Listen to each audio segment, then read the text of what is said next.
Entonces lo que Jesucristo está haciendo aquí es que quiere despertar la imaginación de los discípulos para que logren comprender una realidad diferente. Y entonces les dice el Señor que si no comprenden esta parábola, va a ser muy difícil que comprendan las otras parábolas que hablan de esta realidad, de este reino de Dios.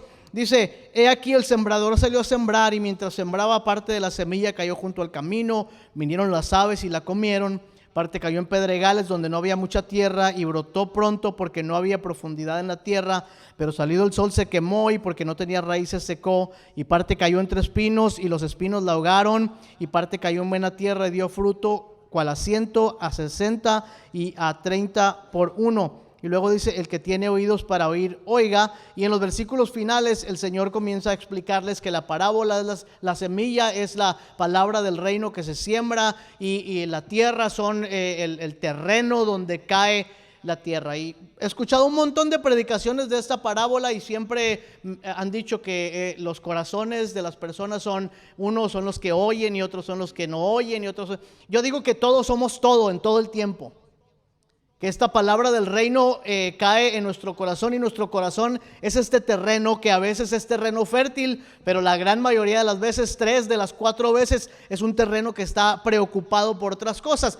Es un terreno que ha perdido la conciencia de una realidad que no es visible, de una realidad que es tan real, pero que por alguna razón no podemos percibirla constantemente. Y notamos inmediatamente en la parábola que el Señor Jesucristo dice que el reino de los cielos tiene que ver con la acción de Dios. ¿Quién siembra? Dios siembra, ¿no? Dice: el sembrador salió a sembrar. Jesucristo está sembrando la semilla. Dios está sembrando la semilla del reino en nuestros corazones. Tampoco pienso que es una acción singular de Dios en la que Él está sembrando nuestras semillas. No es el momento de la conversión, no es el paso de fe de lo que está hablando aquí. Está hablando de una siembra constante. ¿Ustedes creen que Dios está sembrando su semilla en nuestros corazones constantemente? ¿Ustedes creen que haya sido suficiente que una vez puso la semilla del evangelio y con eso ya estamos siendo perfeccionados? Dios está constantemente sembrando la semilla de verdad en nuestros corazones. El trabajo que ha comenzado es del Señor, y esto me da una paz inmensa. Les digo por qué. Porque hay un versículo en otra parte de la Biblia que dice: estoy persuadido de esto. Y el apóstol Pablo utiliza esta idea de estar convencido en el corazón de su corazón. Dice: estoy persuadido de esto, que aquel que comenzó en vosotros la buena obra, la perfeccionará hasta el día de Jesucristo. Y como de Dios es la obra, y como Dios ha comenzado su obra en nosotros, tenemos esta esperanza de que el Señor va a continuar estableciendo en nosotros lo que es de Él. Así es que hoy hay una oportunidad de poder despertar a esta realidad del reino de Dios. Lo siguiente que debemos notar es que Jesús comienza a definir esta realidad distinta. No les habla, aquí hay si hay reino de Dios, hay otro reino. En el caso de Jesús, cuando él habla del reino, también el apóstol Pablo y otros, del reino de las tinieblas. Y el reino de las tinieblas nos parece así una cosa spooky, ¿no? Una cosa donde hay demonios y hay fantasmas y es como un Halloween 2.0, ¿no? El reino de las tinieblas son esos lugares en nuestras vidas y en la creación donde todavía hay resistencia para que Dios gobierne. Y ahí está establecido el reino de las tinieblas. Y no siempre es con monstruos y con fantasmas y con cosas malas. Es con egoísmo, es con prejuicios, es con odio, es con peleas, es con violencia, es con avaricia, es con abuso, es con un montón de otras cosas que son en realidad una separación de las virtudes de Dios. Y aquí el Señor Jesucristo dice: miren, esta es la realidad en la que ustedes viven ahora, un mundo donde estas cosas están pasando, pero déjenme decirles que Dios ha comenzado a sembrar la semilla de un nuevo mundo en sus vidas, de una nueva realidad en sus vidas. Y ha caído en cierto terreno, ¿no es cierto? Según lo que leíamos hace un momento. Es muy importante que entendamos que cuando la semilla llega a nuestros corazones, nos despierta esta realidad del reino de Dios para darnos cuenta del tipo de vidas que nosotros debemos vivir. Dios nos ha elegido para ser su pueblo. De veras. O sea, no tenía que habernos elegido. No había razón lógica para que Dios te eligiera a ti para ser su hija. No había ninguna. No había nada bueno en nosotros como para que Dios dijera, Enoc es de lo mejor. A Enoc le voy a dar de todo porque él sí se merece. No, ninguno. Sí es buen hermano Enoc, pero no estoy diciendo que era suficiente como para que Dios dijera, sí, él se lo merece. Ninguno de nosotros. Sin embargo, en esta realidad del reino de Dios debemos darnos cuenta que Dios nos ha elegido para ser su pueblo. Ha enviado a su Hijo como el pago por nuestro rescate y ha derramado su amor por nosotros, por el Espíritu Santo. Y en un mundo donde tenemos que ganarnos la aprobación de todas las personas. Mira, todos nosotros, o la gran mayoría de nosotros, los que están un poco más adultos ya no, porque ya entendieron el juego de la vida. Pero los más jóvenes y los que estamos en nuestra edad así media, andamos corriendo detrás de la aprobación de alguien. Andamos corriendo detrás de la aprobación de alguna cosa porque representa otras cosas para nosotros. Si mi jefe me aprueba, me va a subir el sueldo, le voy a caer bien, me va a tratar bien, ¿verdad? Si la gente me aprueba, me van a ayudar cuando lo necesite. Si mi papá me aprueba, si mi mamá me aprueba, si el pastor me aprueba. Todos andamos en busca de la aprobación de alguien y andamos luchando para que alguien se fije en nosotros y nos apruebe. Todos buscamos aceptación. Todos andamos buscando aceptación. La crisis que tenemos en el mundo en este momento, si ustedes se han dado cuenta, la crisis de identidad que los jóvenes y adultos están teniendo en este momento, la crisis de identidad sexual, la crisis de identidad como individuos, como personas, todo esto apunta a un deseo de ser aceptados por otros. Y todo el mundo está luchando para que alguien lo acepte, para que alguien le diga, eres amado, eres aceptado, eres querido aquí con nosotros. Y todo el mundo está buscando eso. En el mundo en que nos vemos obligados a subir otro selfie para que me pongan más likes, porque mi vida está atrapada en un mundo donde mi cariño, ¿cómo se llama? Mi self-worth, se me olvida el español. ¿Cómo se llama eso? Mi autoestima, gracias. Mi autoestima está ligada a cuántas personas vieron mi historia en Facebook, cuántos likes y corazoncitos agarré. Y si no los agarré, entonces mi vida empieza a convertirse en un dolor. En medio de todas estas cosas, hay una realidad de un Dios que te dice, yo te amo. Yo di a mi hijo por ti. Yo he derramado mi espíritu sobre tu vida. Has sido aceptado por mí, has sido amado por mí. Yo ya te di el eterno like en tu vida. Esto es muy importante para nosotros. Y también notamos rápidamente en la Escritura, como leímos hace un momento, la condición de las personas que reciben el mensaje de la palabra. Vayan a los siguientes versículos que acabamos de leer. Y Jesús dice que estas semillas son distintos corazones. Versículo 18 y 19. Cuando alguno oye la palabra del reino y no la entiende, es decir, cuando alguien recibe el mensaje del reino de Dios, pero su entendimiento está oscurecido, no está hablando de la salvación, ¿ok? Está hablando de personas que están dentro del reino de Dios. Y dice, cuando alguien escucha la palabra del reino y no la entiende, viene el enemigo y arrebata lo que fue sembrado en su corazón. Versículo 20, el que fue sembrado en pedregales es el que oye la palabra y la recibe con gozo y dice, esto es algo bueno para mí, este gobierno de Dios es algo bueno para mí, esta visión de la vida es bueno para mí, y al momento la recibe con gozo, dice, pero no tiene raíz.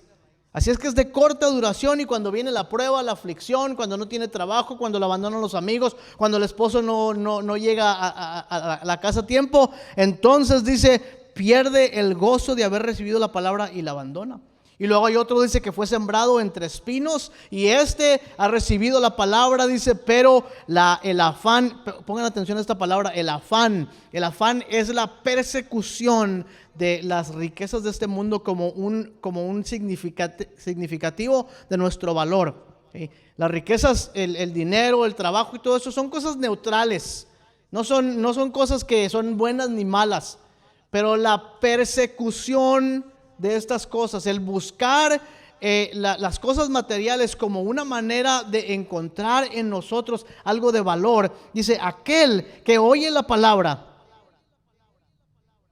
pero el afán de este siglo y el engaño de las riquezas ahogan la palabra y la hace infructuosa. Ya van 3 de 4.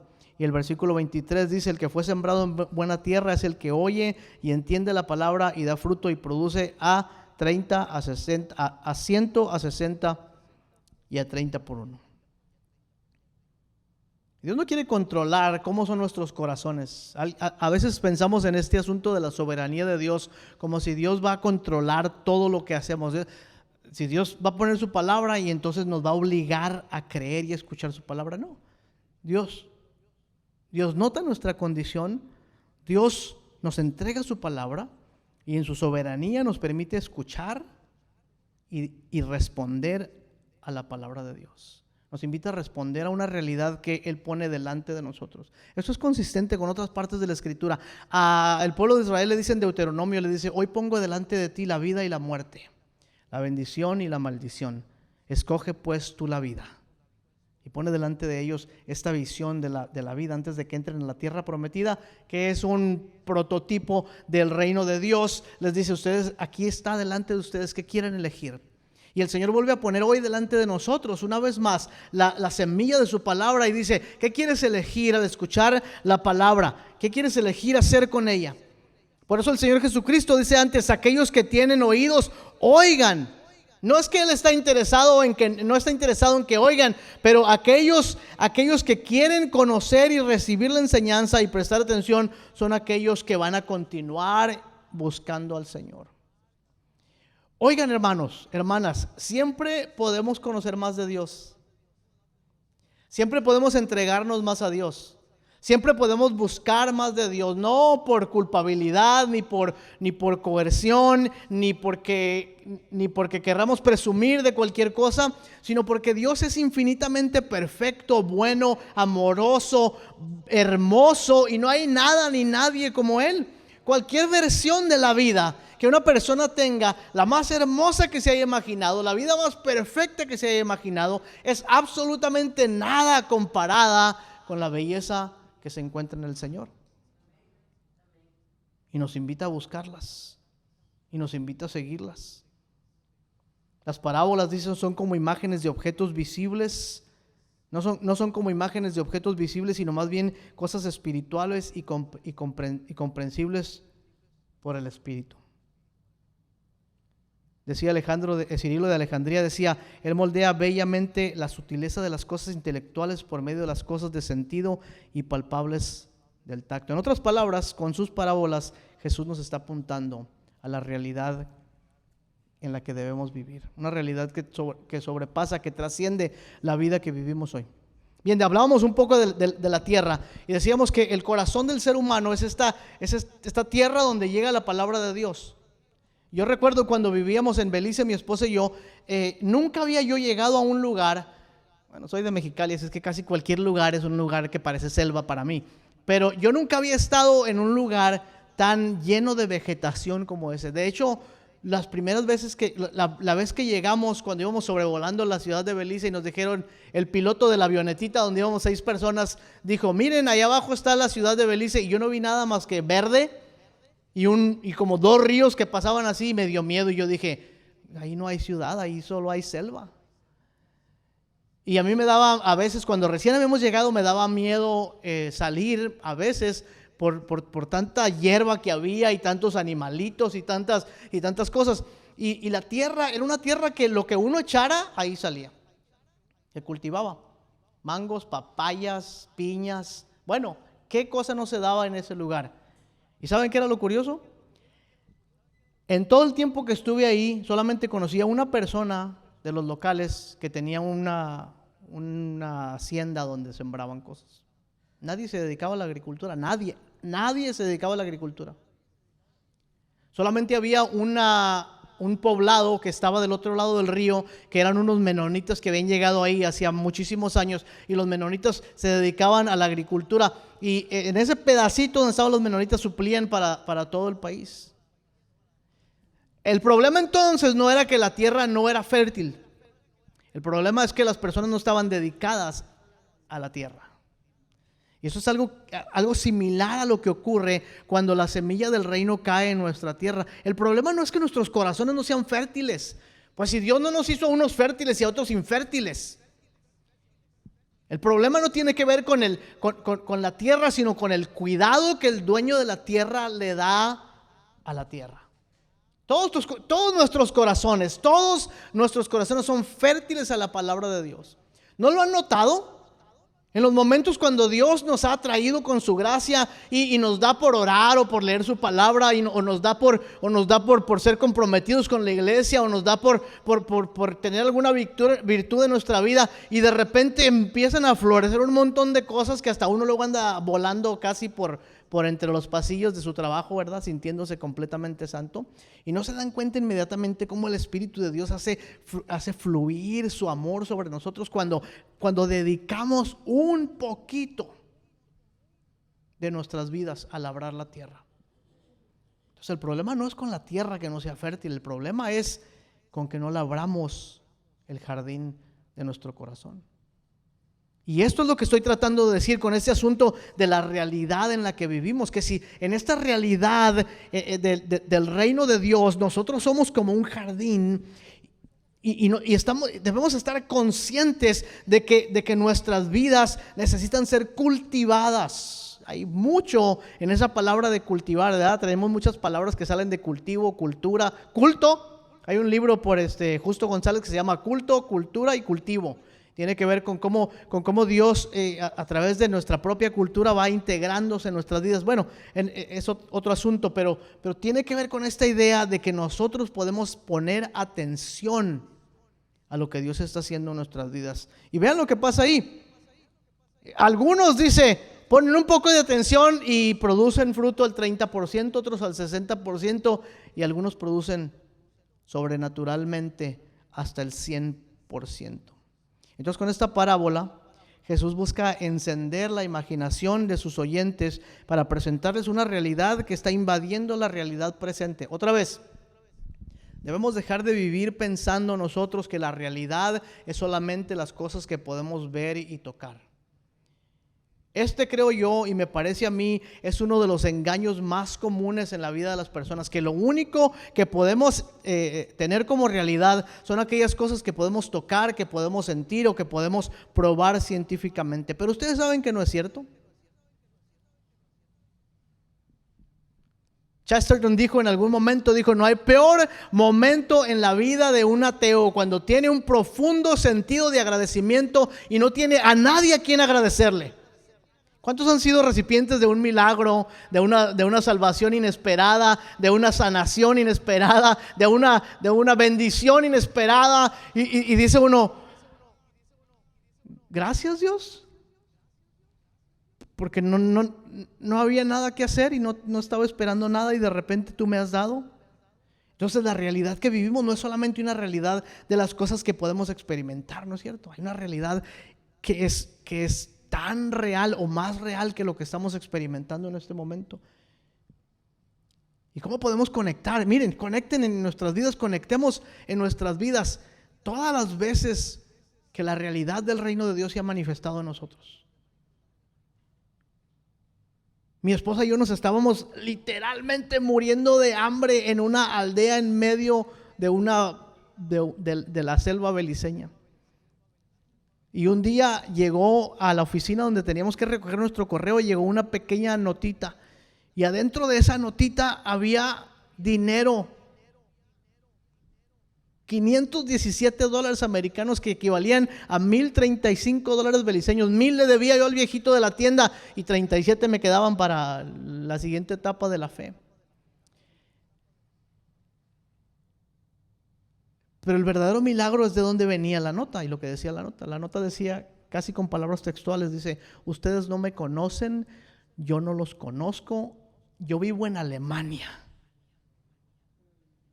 Alguien mencionó su nombre y Dios puso en mi corazón enviarles esta ofrenda. En Alemania. ¿Quién vive en Alemania que conoce a Tony Campos?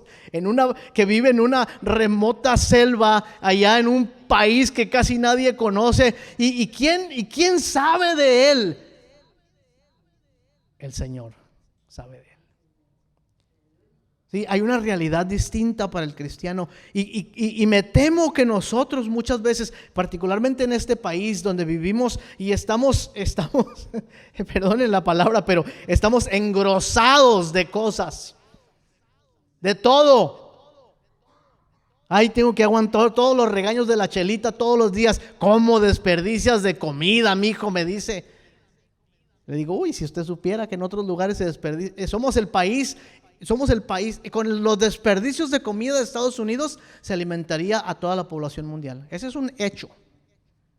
Se tiran toneladas y toneladas de comida al día en buen estado. Estamos engrosados, engordados de cosas. ¿Y saben qué pasa cuando nuestros sentidos están demasiado engordados con las cosas visibles de este mundo? Con lo que tocamos y lo que vemos y con lo que sentimos. Cuando eso es así, nuestra vida pierde el sentido de que hay una realidad espiritual mucho mayor.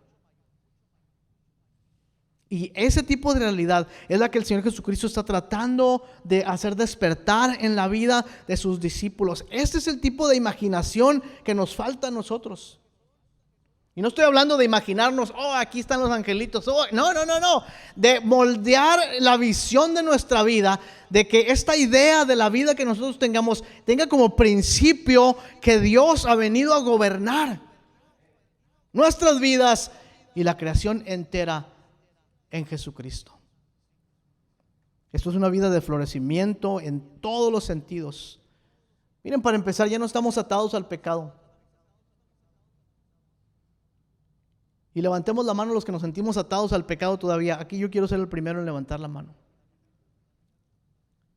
Pero ya no estamos atados al pecado, porque el reino de Dios es una vida de libertad. Ya no estamos atados al temor, porque el reino de Dios es un reino de amor. Ya no estamos atados ni siquiera a la muerte, porque el reino de Dios es un reino de vida. Así es que somos libres para vivir de una manera congruente con este reino y esta realidad de Dios en nosotros. Eres libre para creer, eres libre para crecer, para dar, para gozar, para sufrir. Eres libre para vivir en Él y por Él.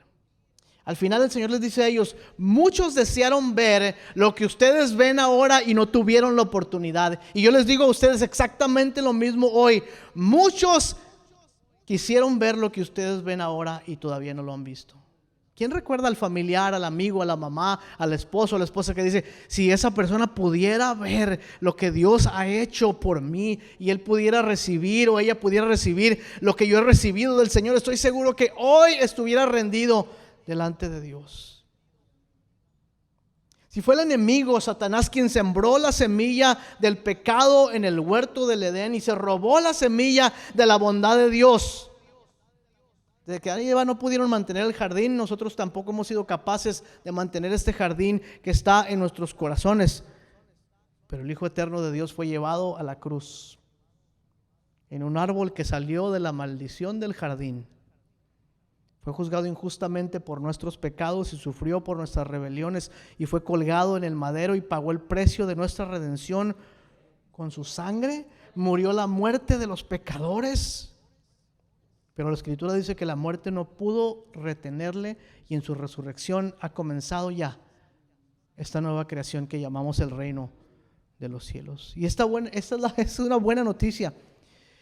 La buena noticia es que el reino de Dios se ha acercado a nosotros en la persona de Jesucristo, en su vida ejemplar, en su muerte, en su resurrección victoriosa, que nos libran de la condenación del pecado y de la muerte.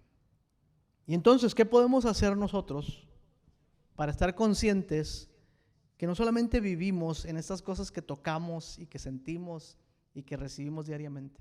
¿Cómo nos ponemos en contacto diario, constante, con una realidad que es mucho mayor que la que vivimos?